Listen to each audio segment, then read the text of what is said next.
चलिए बच्चों next question करेंगे। नेक्स्ट क्वेश्चन देखिए आप पे क्या है।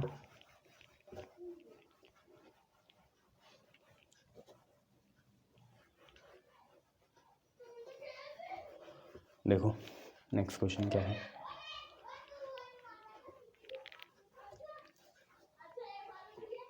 देखिए नेक्स्ट क्वेश्चन आप पे है,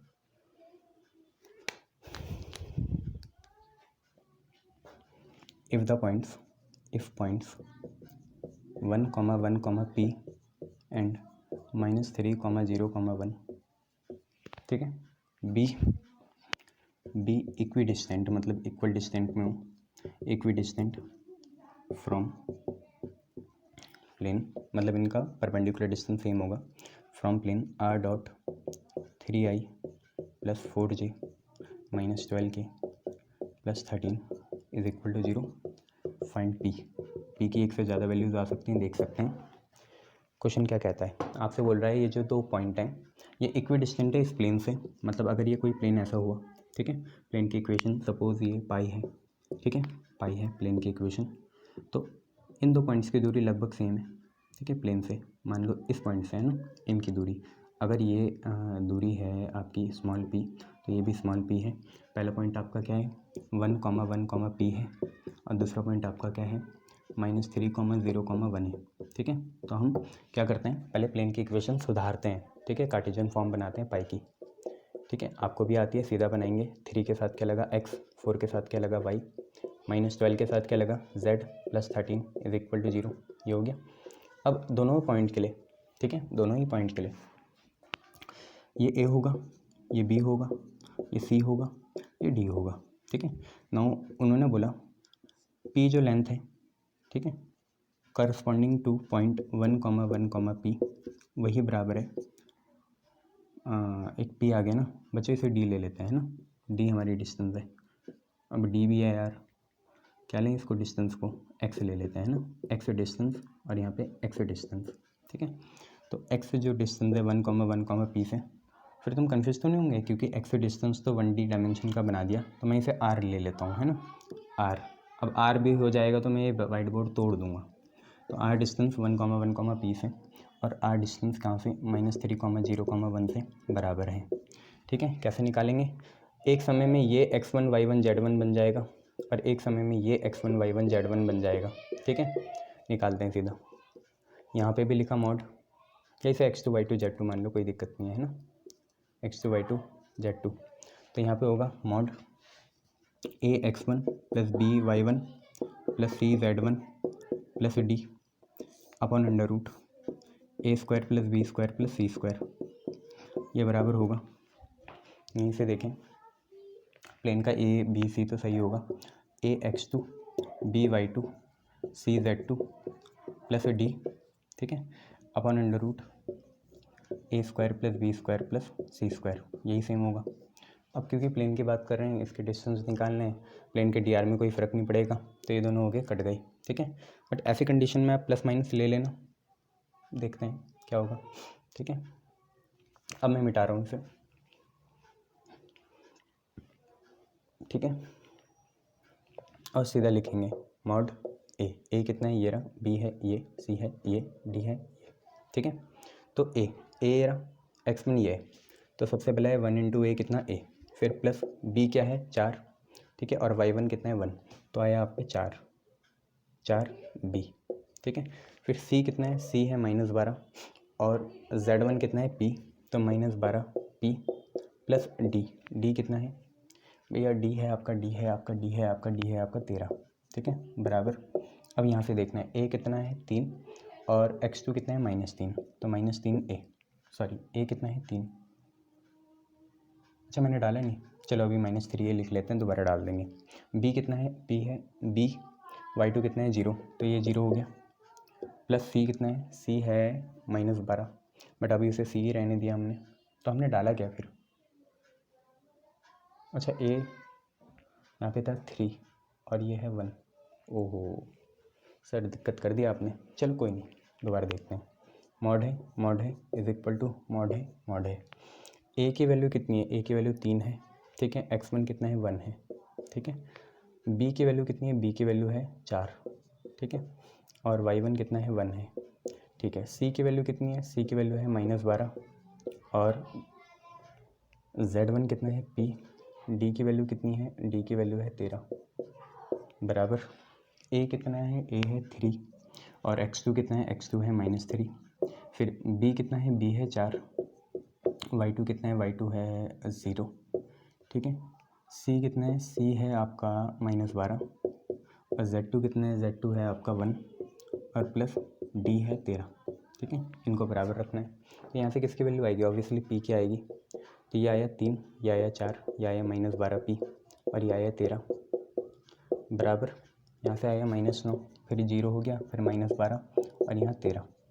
इनको अगर हम सॉल्व करें तो देखिए कितना आता है, 4 और 3 बना 7, 13 7 बना 20, तो 20 -12b। अब यहाँ लगा दो आप प्लस माइनस, क्योंकि हमें नहीं पता p की वैल्यू कैसे आएगी, कोऑर्डिनेट होते हैं। यहाँ लगा दिया प्लस माइनस, यहाँ से देखेंगे वैल्यू कितनी आ रही है, 12 और 9 10 11, 12 और 9 होते हैं 21, ठीक है, 21 माइनस का 21 13, 8 9 10 11, ठीक है, 8 9 10 11 और ये 1 18, नहीं 8 आएगा है ना, 8, और वो भी 8 किसका आएगा, माइनस का, ठीक है, माइनस का 8, पर मॉड की वजह से वो प्लस हो जाएगा। तो ये है 20 -12p और इधर है प्लस माइनस, ठीक है। और बच्चों मॉड ऑफ -8 होगा प्लस का 8, तो आइधर या तो 20 -12b, 12p को हम +8 ले लेंगे, या 20 -12p को हम -8 ले लेंगे। देखते हैं कितना आ रहा है, 20 -8, या 8 इधर आएगा, माइनस का होगा, 20 -8 हुआ 12, -12p उधर जाके प्लस का हो गया, p की वैल्यू आई 1, p की वैल्यू कितनी है 1। यहाँ से देखें तो 20 + 8 हुआ 28, 28 आया 12p के बराबर, ठीक है। 4 7 जा 28, 4 3 जा 12, p की वैल्यू आई 60/3, 7/3। तो दोनों वैल्यू आ रही हैं, दोनों वैल्यू संभाल के रखिए, p की वैल्यू 1 भी है, p की वैल्यू 7/3 भी है, ठीक है। चलिए नेक्स्ट क्वेश्चन करते हैं। देखिए क्या है क्वेश्चन,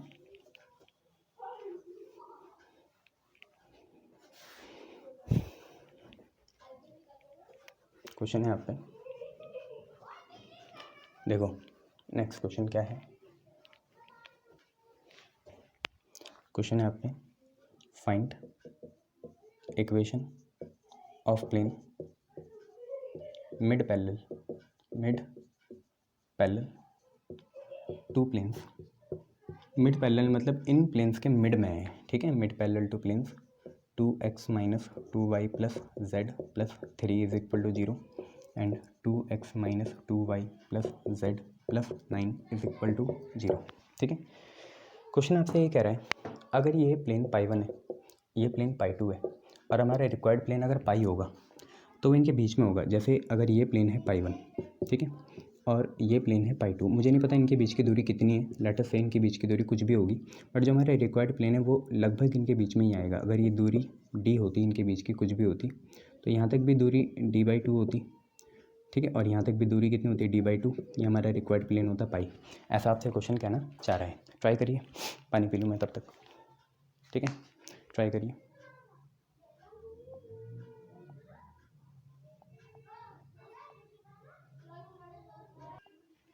चलिए बच्चों, ये प्लेन ये क्वेश्चन आपसे क्या कह रहे हैं, हमें एक प्लेन की इक्वेशन बनानी है जो इस π1 और इस π2 प्लेन के मिड में हो। ऑब्वियसली ये भी आपस में पैरेलल होंगे और ये भी आपस में पैरेलल होंगे, मतलब ये दोनों भी आपस में पैरेलल है। इक्वेशन से दिख भी जाएगा 2x - 2y + z और 2x - 2y + z, सिर्फ कांस्टेंट का फ़र्क है, मतलब ये भी आपस में पैरेलल है।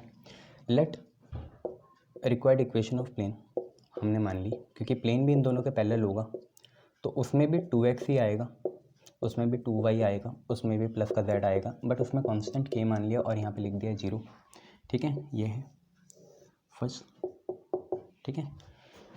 अब since required plane is equidistant, since required plane is equidistant from π1 and π2, ठीक है। तो अगर π1 और π2 के बीच की दूरी d होती, ठीक है, तो प्लेन π1 और जो हमारे रिक्वायर्ड प्लेन है पाई, उनके बीच की दूरी होती d, और प्लेन पाई और π2 के बीच की दूरी भी d होती, डी या आप मान लो ये दोनों ही चीज़ क्या होती, डी का आधा होती। इतना तो सही है ना, ये d/2 ये भी d/2 और डी का आधा, यहीं से निकालते हैं। देखो पाई 1 की इक्वेशन देख रखी है आपने, ठीक है, पाई 2 की भी देख रखी, रिक्वायर्ड प्लेन की देख रखी। लेट मैं मान लेता हूँ अपने मन से कि let a x1, y1, z1 be any point on required plane first, ठीक है। रिक्वायर्ड प्लेन फर्स्ट का कोई सा भी पॉइंट मान लेता हूँ मैं x1, y1, z1, तो वो रिक्वायर्ड प्लेन फर्स्ट की इक्वेशन को सेटिस्फाई करेगा। तो फर्स्ट से देखो आप पे क्या आया, 2x की जगह x1, y की जगह y1, z की जगह z1 और ये बराबर आएगा -k के। इसे संभाल के रखना, इस इक्वेशन को आप अल्फ़ा मान लो, ठीक है, ये आप संभाल के रखना।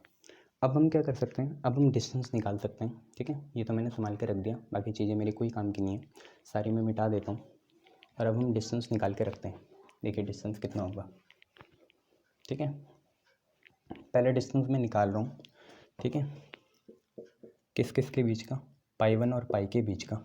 तो मॉड लिखा, ठीक है, और पाई में मैंने माना एक पॉइंट जिसका नाम है ए, जो कि था x1, y1, z1।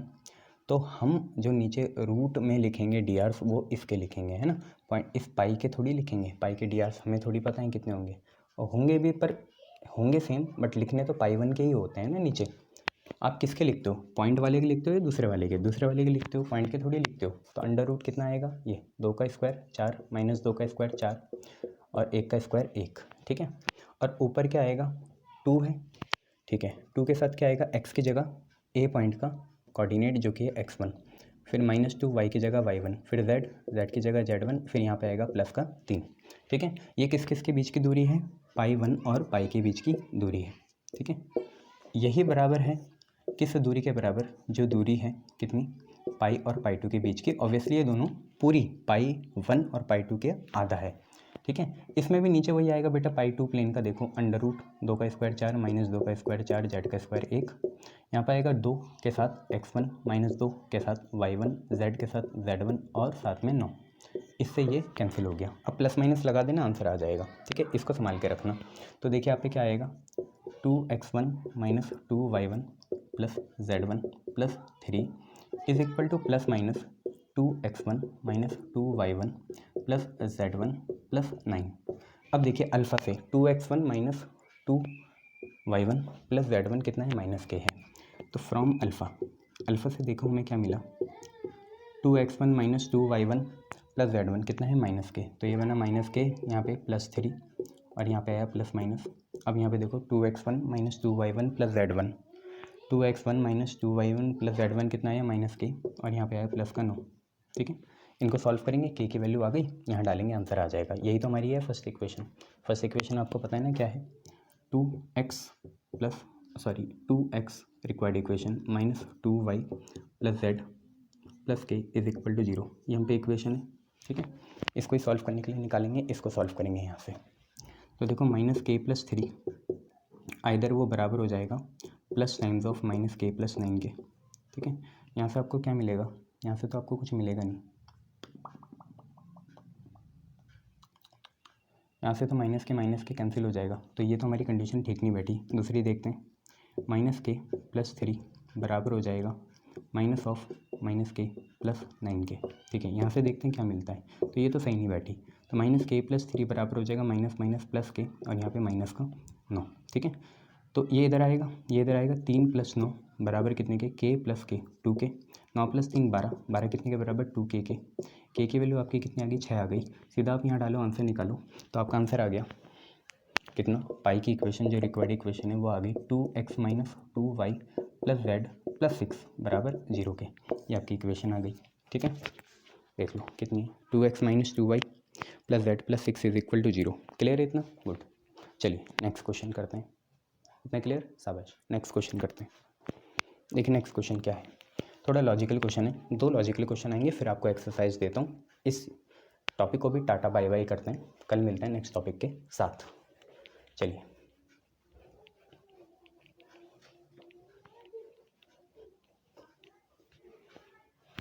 देखिए, सिंपल सी बात है। क्या है क्वेश्चन है, a variable plane which remains at variable distance, मतलब उसके कोऑर्डिनेट वेरी करेंगे बट उसकी डिस्टेंस ओरिजिन से या किसी भी पॉइंट से फिक्स रहेगी। तो which remains at constant distance 3p from origin cuts coordinate axis at a, b and c, show that locus of centroid of triangle ABC। Triangle ABC का होता है, सेंट्रॉइड नहीं, ऐसा नहीं है। पेंटागन, क्वाड्रागन किसी का भी बन सकता है ना, क्वाड्राहेड्रॉन का भी बन सकता है, कोई दिक्कत नहीं है। x की पावर -2 प्लस y की पावर -2 प्लस z की power -2 is equal to p की पावर -2।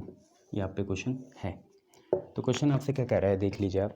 आपसे क्वेश्चन कह रहा है कि कोई एक वेरिएबल प्लेन है, ठीक है, जो हमेशा 3p कांस्टेंट डिस्टेंस में रहता है ओरिजिन से और वो कोऑर्डिनेट एक्सिस को कट करता है ABC में।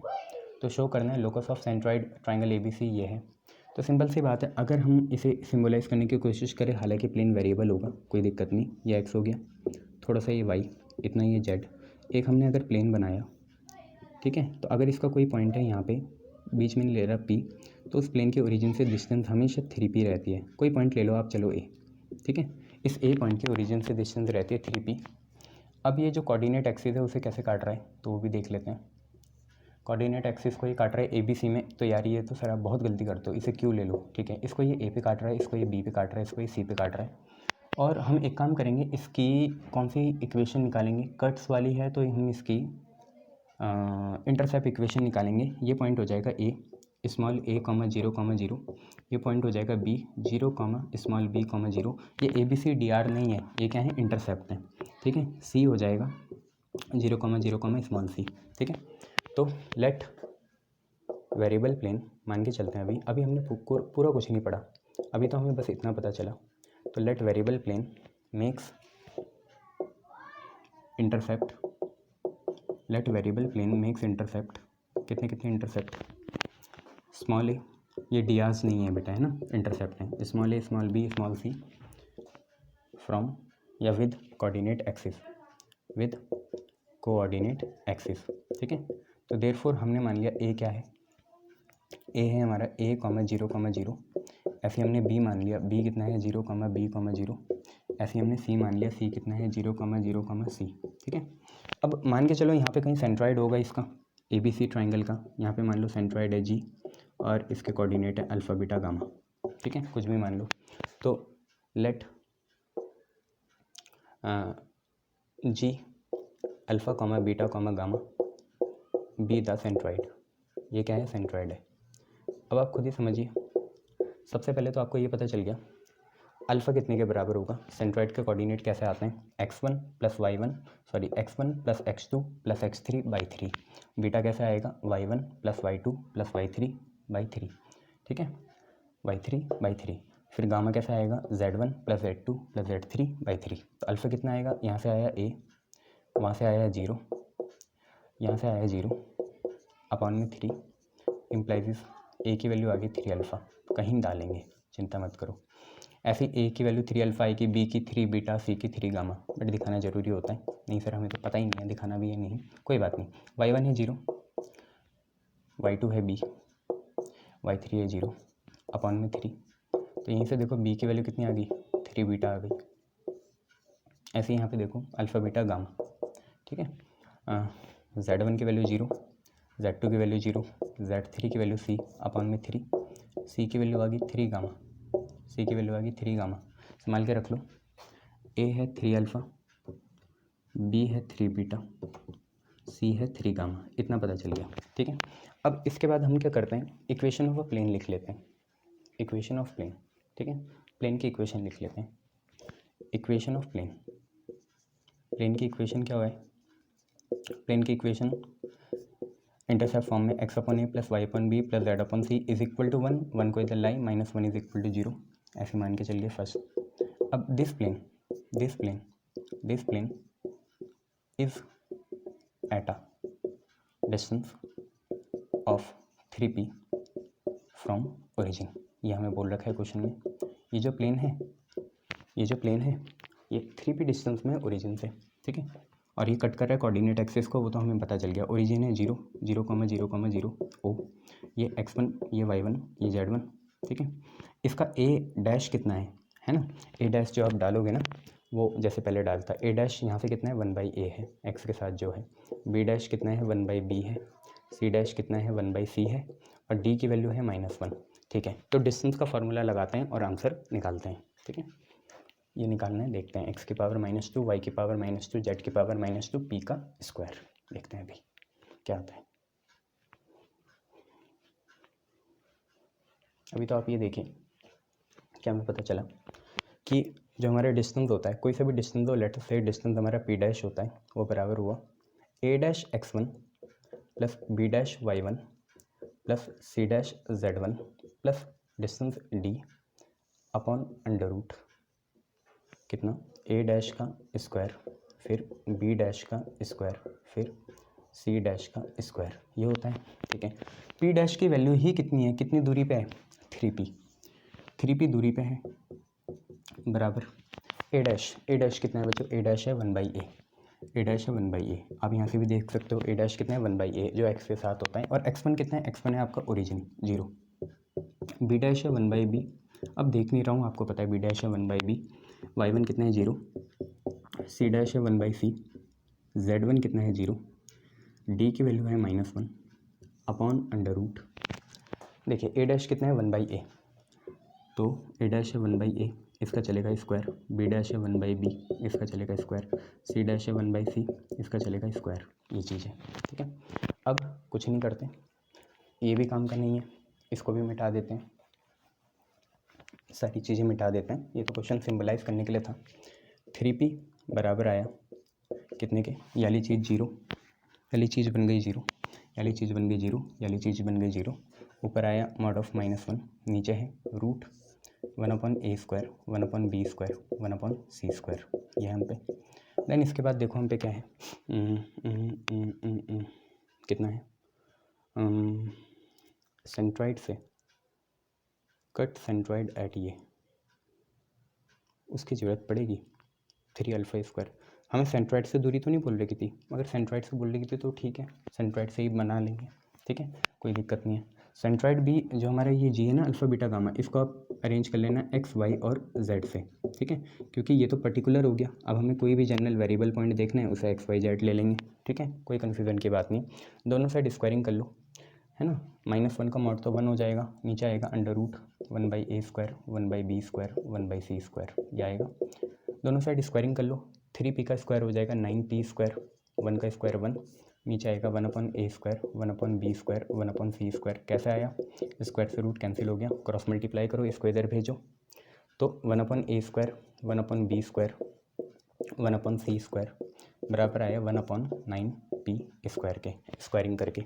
अब a की वैल्यू वहाँ से देखो 3α है, a की वैल्यू कितनी है 3α का स्क्वायर, a b c तो बेटा इंटरसेप्ट है ना, इंटरसेप्ट नहीं लेंगे, बीच का पॉइंट लेंगे एक, है ना, तो 1/3 अल्फ़ा स्क्वायर, b हो जाएगा 1/3 बीटा का स्क्वायर, c हो जाएगा 1/3 गामा का स्क्वायर, बराबर किसके 1/9p स्क्वायर के, यही बात है। तो इसके बाद जब हम इसे सॉल्व करेंगे तो देखो हम पे क्या आएगा, हम पे आ जाएगा अल्फ़ा बीटा गामा सेंट्रॉइड के कोऑर्डिनेट है, 1/3 अल्फ़ा स्क्वायर बना 1/9 अल्फ़ा स्क्वायर 1/9 बीटा स्क्वायर यहाँ से, हाँ, और ये 1/9 गामा स्क्वायर, और ये बराबर है 1/9p स्क्वायर के, 9 से 9 कॉमन लेके cancel, alpha square plus beta square plus gamma square बराबर आया 1/p स्क्वायर के, ऊपर ले जा लीजिए, तो अल्फ़ा स्क्वायर है तो अल्फ़ा की पावर -2, बीटा स्क्वायर है बीटा की पावर -2, गामा स्क्वायर है गामा की पावर -2, और यहाँ आएगा p की पावर -2, जर्नलाइज करेंगे इसको, किसको, सेंट्रॉइड जी को, तो अल्फ़ा कुछ नहीं है कोऑर्डिनेट ही तो है, तो इसे x बना देंगे, बीटा कुछ नहीं है कोऑर्डिनेट है तो y बना देंगे, गामा कुछ नहीं है कोऑर्डिनेट है तो z बना देंगे, -2 बराबर p की पावर -2 के, यही हमें चाहिए था, ये हमारा लोकस निकल गया, ऐसे ये फॉलो करेगा सेंट्रॉइड प्लेन को, ठीक है, ये आपका क्वेश्चन है, देख लीजिए। हाँ, नॉर्मलाइज़ करते हैं हमने, ऐसा कोई दिक्कत नहीं है।